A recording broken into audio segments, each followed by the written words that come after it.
भुलक्कड़ बहू। कल ये तेरी बीवी फोन सब्जी की दुकान में भुलाई।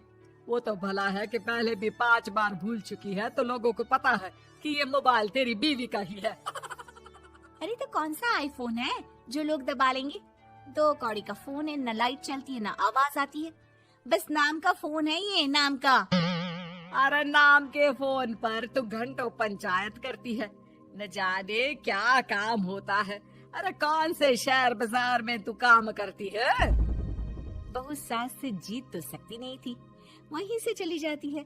लेकिन हाँ, भूलने की आदत उसकी अब भी रहती है। सुनो, नहाने जा रहा हूँ, ऑफिस के लिए देर हो रही है, तो जरा ये शर्ट प्रेस कर देना। और हाँ प्लीज, और कोई शर्ट धुली नहीं है तो थोड़ा ध्यान से करना, ठीक है? अरे हाँ पता है, हर बात पर सिखाया मत कीजिए। इस घर में शादी करके तो ऐसा लग रहा है कि सामान्य ज्ञान की क्लास ही चलती रहती है, हर वक्त परेशान करके रख दिया है। पति नहाने जाता है और बीवी लग जाती है पति की शर्ट प्रेस करने कि तभी बाहर से आवाज आती है, कोई गरीब साधु को रोटी दे दे। अरे बाबा भूखा खड़ा है तेरा द्वार देवी, बाबा को भिक्षा देकर पुण्य कमा ले देवी। ओहो, ये तो पुण्य की बात है कि बाबा दरवाजे खड़ा है। अब इसकी आवाज सासू माँ को सुनाई नहीं देगी, लेकिन मैं और ये कमरे में हल्के से बात कर ले तो क्या, अरे घूसी चली आती है। चलो पहले बाबा को ये रोटी दे देती हूँ। अब क्या था, रिंकी जाती है बाबा को रोटी देने, लेकिन पीछे छोड़ जाती है पति की शर्ट के ऊपर प्रेस, वो भी गर्मा गर्म। अरे बाबा रोटी तो ले लो, बस ये बता दो कि मेरी किस्मत कब जगेगी। ससुराल में हालात टेबल टेनिस के बॉल की तरह हो गए हैं, कभी कोई इधर फेंकता है तो कभी कोई उधर फेंकता है, कोई इधर मारकर उधर फेंक देता है। समझ में ही नहीं आ रहा कि ये भूलने की आदत कैसे ठीक होगी। कोई उपाय हो तो बता दो ना बाबा।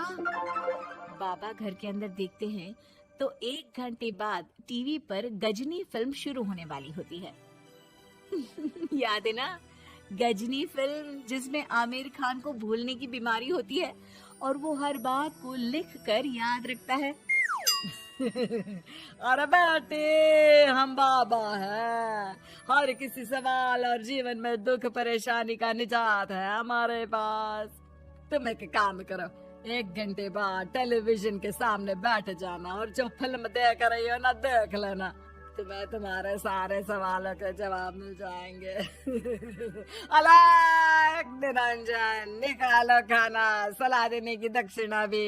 अरे बाबा, जीवन से ये वाली समस्या खत्म हो जाए तो समझिए मेरे घर से आपका लंच पैक शुरू, वो भी बिल्कुल फ्री में। तभी अंदर से पति के जोर जोर से चीखने की आवाज आती है। अरे क्या मजाक बना रखा है तुमने? ये क्या है, पूरी शर्ट जला दी। तंग आ गया हूँ मैं तुम्हारी भूलने की आदत से। हे भगवान, ये मेरा गधा जैसा बेटा सारा दिन जितनी कमाई नहीं करता उतना तो ये लड़की नुकसान करवा देती है। बाबा, लग रहा है कि कोई कांड हो गया है अंदर मुझसे। अच्छा मैं ना 1 घंटे बाद बैठ जाऊंगी फिल्म देखने, विदा लीजिए अब तो आप। जैसे ही वो घर के अंदर जाती है, सामने पति खड़ा होता है फटी शर्ट पहनकर। माफ करिए, पापा आ गए थे दक्षिणा के लिए। अब कर्म और धर्म का लेखा जोखा भी तो संभालना है ना जीवन में, तभी तो चली गई थी उन्हें रोटी देने। वैसे खुशी की बात है, बाबा ने कहा है कि 1 घंटे बाद टीवी देखना, और टीवी देखते ही मेरी ये बीमारी का निजात निकल जाएगा। हाँ, और जो नुकसान हो गया है यहाँ, वो क्या तेरा जोगी बाबा भरेंगे? देखिए प्लीज, शर्ट बदल लीजिए ना। नहीं, आज तो मैं ऐसे ही जाऊंगा ताकि लोगों को भी पता चले कि कैसी भुलक्कड़ बीवी के साथ निभा रहा हूँ मैं। शुक्र मानो कि छोड़ा नहीं है तुमको। पति की ये बात तो अब रिंकी के तन बदन में लग जाती है। वो सोच लेती है कि अब किसी भी हालत में वो अपनी ये भुलक्कड़पन की बीमारी को खत्म करेगी। फिर क्या था, पति तो फटी शर्ट पहनकर चला जाता है और 1 घंटे बाद बहू कमरे में सो रही होती है कि सास आ जाती है। अरे भुलक्कड़, तुझे तो फर्क नहीं पड़ता, लेकिन हम लोग परेशान हो चुके हैं। जा, तेरा बाबा बोल रहा था ना 1 घंटे बाद टीवी देखना, तो जा देख, क्या पता कुछ सुधार हो जाए। बहू टीवी खोलती है तो सामने चल रही होती है गजनी फिल्म, जिसमें आमिर खान शरीर में या दीवार में लिखकर अपनी चीजों को याद रखता था। तेरी वाह, ये तो सच में बड़ा सही आइडिया है। इससे मुझे याद रहेगा कि क्या करना है और क्या नहीं। अब तो मैं भी सब सीख लिया करूंगी। वो टीवी बंद करके किचन में जाती है कि सास की आवाज आती है। अरे तेरी बुआ सास आ रही है, खाना बना लेना उसके लिए भी। जी माँ जी, बिल्कुल बना लूंगी।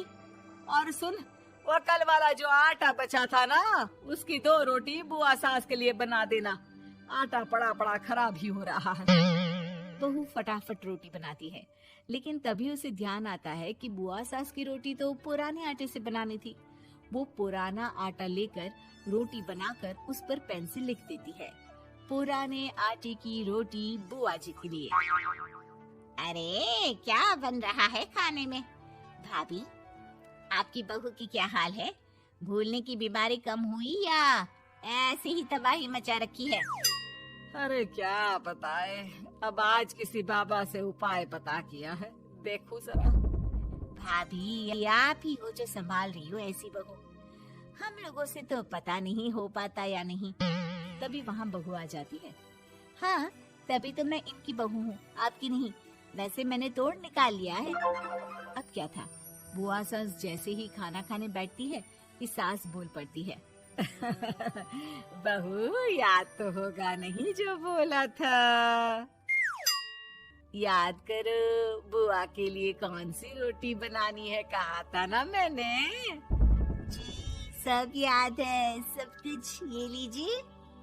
लेकिन जैसे ही बुआ सास की रोटी उनकी प्लेट में आती है, वो जोर जोर से चिल्लाने लगती है। अच्छा, तो ये टोटका बताया है तेरे बाबा ने, जो कुछ भूलो लिख लो, क्यों? बहू को लगता है कि बुआ सास तारीफ कर रही है। अब क्या करे, याद रखने के लिए कुछ न कुछ तो करना होगा ना, वरना रोज रोज ताने बोलियां खा खा कर तो मैं परेशान हो गई थी। तो क्या कहा तेरी सास ने? बासी आटे की रोटी बुआ सास के लिए? बाबा, अरे हाय, कैसी बात कर रही हो ननद रानी, मैं ऐसा क्यों बोलूंगी? ऐसे आपको कैसे पता चला? क्योंकि तेरी भुलक्कड़ बहू ने ये लिखा है। बहू सबके सामने वो रोटी रख देती है जिसमें लिखा होता है, बुआ सास की रोटी बासी आटे की।